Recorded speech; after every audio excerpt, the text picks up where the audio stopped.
सलाम, नमस्ते, सत श्री अकाल। मैं हूं रज़ा और आप देख रहे हैं रज़ा ग्राफी की मिडिल ईस्ट रिपोर्ट। दोस्तों, ईरान ने अपना दम दिखाया है। जी हां, जो यूएई और सऊदी अरब का जो आइलैंड है उसको लेकर जो ईरान से टकराव है, उस आइलैंड को लेकर ईरान ने बड़ा कदम उठाया। अब ईरान ने अपना दम दिखाते हुए क्या किया है, उस पूरी आइलैंड को घेर लिया चारों तरफ से। ये तस्वीरें वहीं की हैं।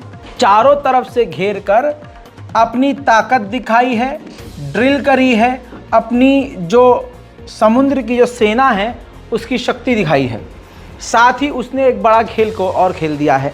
इसी ड्रिल के दौरान उसने अपनी वायुसेना की ताकत समेत रॉकेट की ताकत भी दिखाई है। और यहाँ पर उसने बता दिया है कि 1500 IRGC के मरीन यानी नेवी मौजूद थी और गल्फ आइलैंड पर पूरी तरह से इसने यानी ईरान ने अपनी तैनाती को बढ़ा दिया है।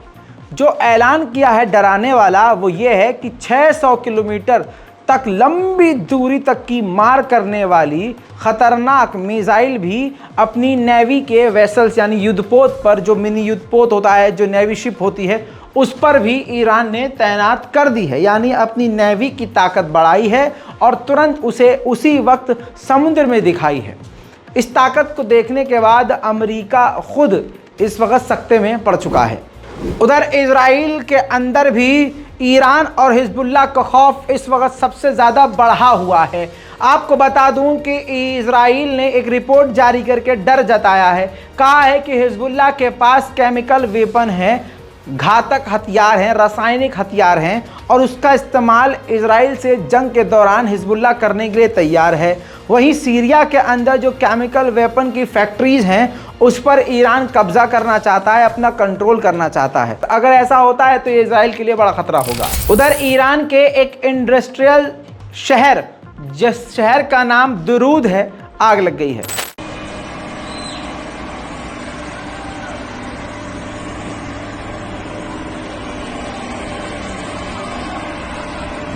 उधर ईरान के फॉरेन मिनिस्टर पाकिस्तान पहुंचे हैं और पाकिस्तान और ईरान के बीच कई अहम बड़ी डील हो सकती है। भारत की रिक्वेस्ट पर ईरान ने 8 भारतीय मछुआरों को वक्त से पहले तुरंत प्रभाव से रिलीज कर दिया। इससे ईरान ने भारत से जो गहरी दोस्ती है वो दोस्ती निभाई, जिसके बाद ईरान के एनवॉय से भारत सरकार के एनवॉय ने मुलाकात करी भारत में ही और शुक्रिया अदा किया। अब आते हैं मेन मुद्दे पर। जो ईरान के समुद्र के आसपास लगातार अमेरिका सेना बढ़ा रहा है, उससे टेंशन बढ़ रही है। ईरान की सेना भारी मात्रा में पहले से ही समुद्र में मौजूद है और अमेरिका ने अपनी बड़ी तादाद जो है सेना की भेज दी है। अमेरिका ने अपनी पूरी ताकत यानी फाइटर जेट, परमाणु बॉम्बर, परमाणु सबमरीन और भारी मात्रा में नेवी की जो सेना है गल्फ के इलाकों में और तो और ईरान के आसपास पर्शियन सागर में भेज दी है, जिससे टकराव की स्थिति बनने लगी है। दोस्तों, बड़ी खबर, आपको सबसे बड़ी खबर बता रहा हूं। माफ कीजिएगा, बुरा भी लग सकता है सऊदी अरब के चाहने वालों को। देखिए, सऊदी अरब जो मुल्क है उसमें कोई बुराई नहीं है, वहां की सरकार में बुराई है। आले सऊद गद्दार है। मोहम्मद बिन सलमान बहुत जल्द इजराइल को मान्यता दे सकते हैं। दोस्तों, इजराइल के इंटेलिजेंस चीफ चोरी चोरी चुपके चुपके अमेरिका पहुंचे थे। खबर अब ये आई है कि उस वक्त अमेरिका में सऊदी अरब के भी बड़े बड़े अधिकारी मौजूद थे और कई अहम बात हुई है, जिसके बाद खबर आई है कि मोहम्मद बिन सलमान इजराइल को मान्यता दे सकते हैं। लेकिन दोस्तों, उधर एक बड़ी खबर और आई है कि अमेरिका ने जो लॉलीपॉप दिया था सऊदी अरब को कि आप इजराइल से डील कर लीजिए, हम आपसे जो परमाणु समझौता है, सिविल समझौता, जिससे आप बिजली बना सकेंगे या कुछ और काम कर सकेंगे, वो हम डील कर लेंगे। अब इजराइल के ही एक मिनिस्टर ने डर जताया है कि आगे चलकर सऊदी अरब इस परमाणु डील को, जो सिविल डील है जिससे वो परमाणु बम नहीं बल्कि बिजली उत्पाद करेगा, इसको बाद वो मिलिट्री में कन्वर्ट कर सकता है, यानी हथियार बनाने के लिए इस्तेमाल कर सकता है, कन्वर्ट कर सकता है। ये डील, जो परमाणु डील अमेरिका करेगा, ये आगे चल के सऊदी अरब से हमें और अमेरिका को बड़ा खतरा होगा। यानी एक तरफ से इजराइल चाहता है कि सऊदी अरब से डील हो जाए, लेकिन सऊदी अरब को मजबूत होने भी नहीं देना चाहता। उधर दोस्तों नेतन्याहू की सरकार ने बिल्कुल साफ साफ कह दिया है किससे, सऊदी अरब की सरकार से, कि आपको जो भी डील करनी है इस अमेरिकी चुनाव से पहले कीजिएगा। नेतन्याहू को खौफ है कि डोनाल्ड ट्रंप अगर जीत गए तो डोनाल्ड ट्रंप कई सारे खेल बिगाड़ देंगे। उधर जाम्बिया के प्रेसिडेंट, तस्वीरों में देखिए, इजराइल आए थे और इजराइल के साथ कई तरह की डील जाम्बिया के प्रेसिडेंट ने की है। जाम्बिया एक गरीब मुल्क है और जाम्बिया में काफ़ी ज़्यादा चीज़ों की कमी है, भुखमरी भी है, बेरोज़गारी भी है। ऐसे में इजराइल ने इसका फ़ायदा उठाया और इजराइल ने जाम्बिया से डील करके जाम्बिया को अपने पाले में कर लिया है। अमेरिका और इजराइल ने मिलकर डेविड स्ट्रिंग नाम का खतरनाक एयर डिफेंस सिस्टम बनाया था। अब इजराइल को अमेरिका ने परमिशन दे दी है, तो अब इजराइल उस एयर डिफेंस सिस्टम को फिनलैंड को बेच देगा 312 मिलियन यूरोज में।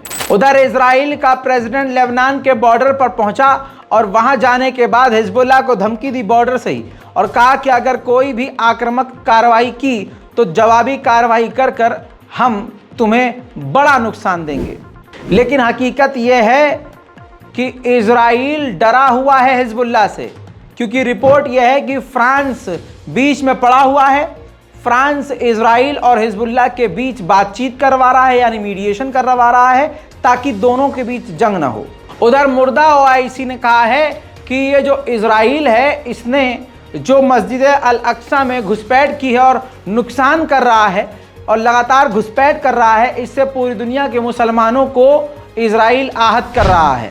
इजराइल की सरकार तो सरकार इजराइल के यहूदी रामल्ला और फिलिस्तीन के अलग अलग इलाकों में फिलिस्तीनियों पर हमला कर रहे हैं। रामल्ला के इलाके में सेटलर्स ने बड़ा हमला किया है फिलिस्तीनियों के ऊपर।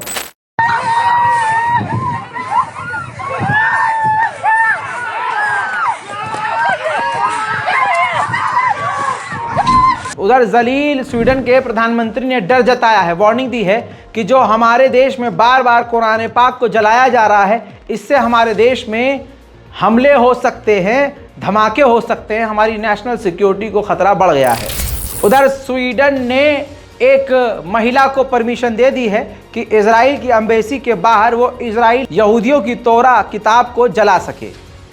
यानी आप समझ रहे हैं, लगेगी आग तो आएंगे घर की इज्जत में।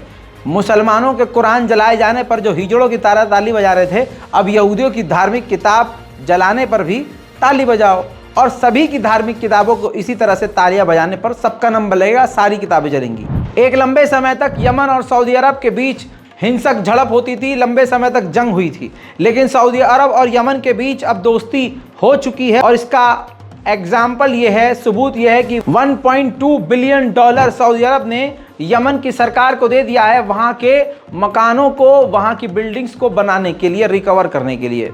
मिडिल ईस्ट की स्पेशल रिपोर्ट में आज के लिए इतना ही। चैनल को सब्सक्राइब जरूर कर लीजिएगा ताकि आपसे कोई बड़ी खबर मिस ना हो। मैं हूं रजा, आप देख रहे थे रजाग्राफी ओनली ऑन यूट्यूब। जय हिंद।